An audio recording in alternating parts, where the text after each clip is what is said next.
यह वीडियो केवल सामान्य जानकारी के लिए है। कोई भी दवा लेने से पहले डॉक्टर से सलाह अवश्य लें। अगर कोई वीडियो देखकर दवा लेता है तो वह खुद जिम्मेदार होगा।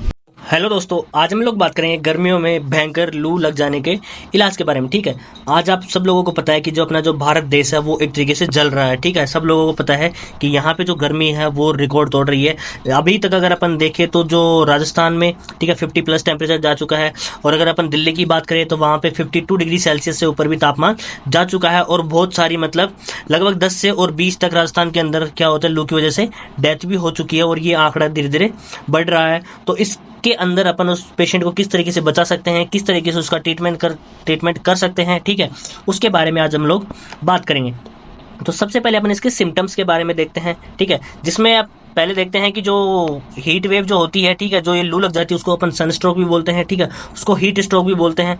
इसके अंदर क्या होता है, जो टेम्परेचर होता है बहुत ज़्यादा हाई चला जाता है। ठीक है, एक लाइफ थ्रेटनिंग कंडीशन है। ठीक है, मतलब कि इसमें मौत तक हो जाती है, जैसे कि आप आजकल न्यूज़ देख रहे होंगे, बहुत सारे आंकड़ों में धीरे धीरे मौत का जो आंकड़ा है वो धीरे धीरे बढ़ता जा रहा है। तो ये एक लाइफ थ्रेटनिंग कंडीशन है। ठीक है, इसके लक्षण में अगर अपन बात करें तो इसके लक्षण में सबसे पहले आता है हाई टेम्परेचर। जैसे अपन ने अभी बात किया कि जो एनवायरमेंटल टेम्परेचर वो बहुत ज़्यादा होता जा रहा था, तो इस वजह से अगर किसी को लू लग गई है तो उसकी बॉडी का टेम्परेचर भी 100 डिग्री फ़ारेनहाइट से ऊपर चला जाता है। ठीक है, उसके बाद में आता है नोजिया एंड वोमिटिंग। पेशेंट को मतलब कि सर चकराने लगता है, उसका बेचैनी लगती है, साथ में उल्टी आने लगती है उसको।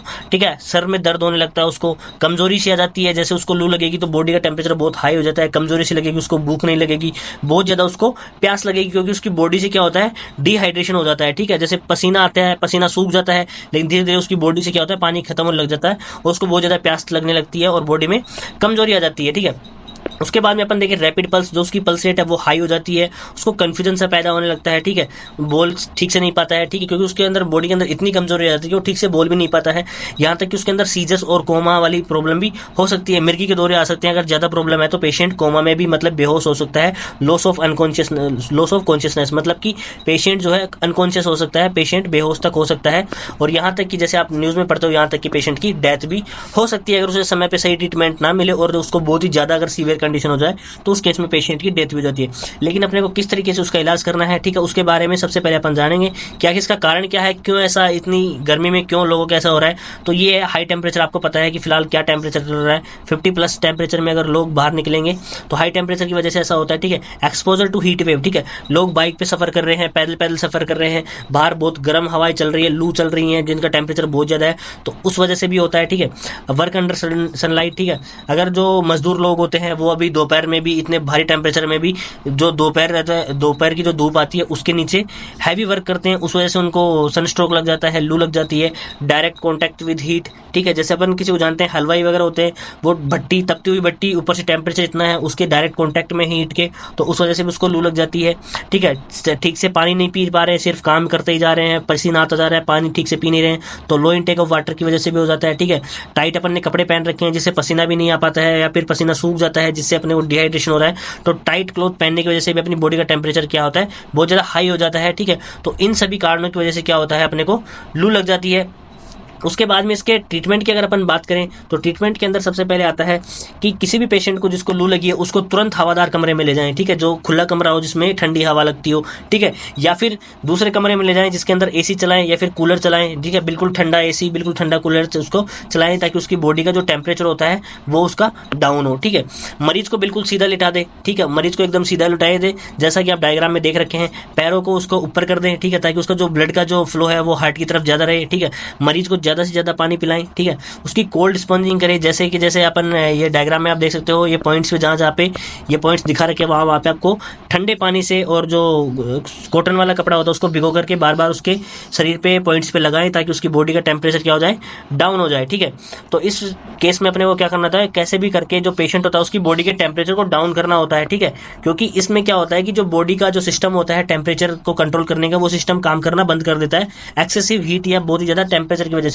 इस वजह से अपने को बॉडी को ठंडा करने के लिए अपने को टैबलेट्स की बजाय एसी या कूलर की हेल्प लेनी पड़ती है, फिर हवादार कमरे में, या फिर कोल्ड स्पंजिंग की हेल्प अपने को लेनी पड़ती है। तो इस तरीके से पेशेंट का ट्रीटमेंट किया जाता है। उसके बाद में आपको पेशेंट की पल्स चेक करनी है। ठीक है, बीपी चेक करनी है, उसको ORS दें, IV फ्लूइड दें। ठीक है, ताकि उसकी बॉडी का जो टेम्परेचर है, जो ब्लड का जो टेम्परेचर है वो बिल्कुल जल्दी से डाउन हो जाए। ठीक है, एल्प्रेक्स दें उसको, 0.25 mg की एल्प्रेक्स की जो टैबलेट आती है वो उसको दे सकते हैं, ताकि पेशेंट के अंदर जो मिर्गी के दौरे हैं वो आने की चांसेस ना रहे। सीजर्स के चांसेस ना रहे और कोमा में जाने के चांसेस ना रहे, ठीक है। अगर पेशेंट को सीजर्स वगैरह की प्रॉब्लम अगर ज़्यादा दिक्कत लग रही है तो आप उसको तुरंत एल्प्रेक्स दे दें ताकि उसका जो दिमाग है थोड़ा शांत रहे और टेम्परेचर बॉडी का धीरे धीरे डाउन होता जाए।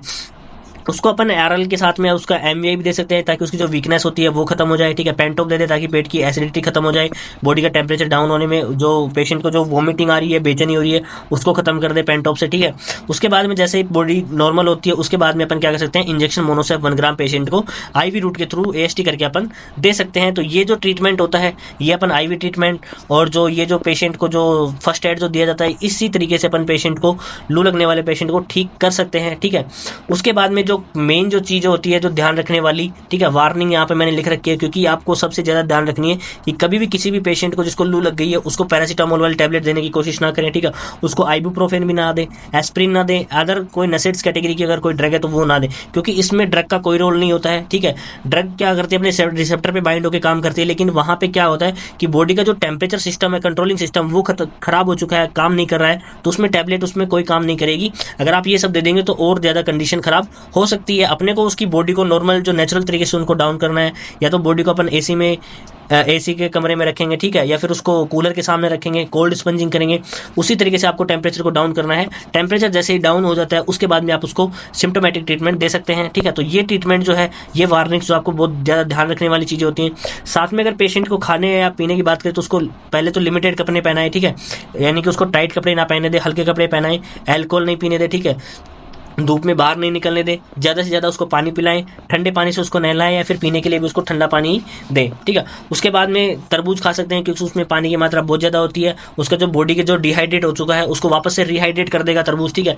कच्चे आम का जूस पिए जो कि लू लग जाती है, उसमें गाँव में बहुत ज़्यादा कैरी का जो जूस पिया जाता है वो बहुत ज़्यादा यूज़ में लिया जाता है लू को ख़त्म करने के लिए। छाछ पिए क्योंकि छाछ क्या करती है, बॉडी के अंदर ठंडा ठंडा फील करती है, ठीक है, बॉडी का टेम्परेचर को डाउन करती है। नींबू पानी पी सकते हैं, नारियल पानी पी सकते हैं, जिससे आपकी बॉडी का जो पानी का जो डिहाइड्रेशन जो हुआ है, पानी का जो लॉस हुआ है वो कंप्लीट हो सके और आपकी बॉडी फिर से नॉर्मल हो सके। तो ये जो ट्रीटमेंट होता है वो ट्रीटमेंट गर्मियों में लू लगने के लिए बहुत ज़्यादा यूज किया जाता है। इसके अलावा किसी भी ड्रग का आप यूज़ ना करें, हो सके तो पेशेंट को जल्दी से जल्दी एसी के रूम में ले जाके उसके टेम्परेचर को इसी प्रकार से डाउन करें। जो आज हमने जो आपको वीडियो बताई वो आपकी कैसी लगी हमें कमेंट में बताएं। अगर आपकी कोई क्वेरी है तो लिंक हमने डिस्क्रिप्शन में डाल दी है, आप हमें कोई भी क्वेश्चन उसमें पूछ सकते हैं। थैंक यू, धन्यवाद, जय हिंद, जय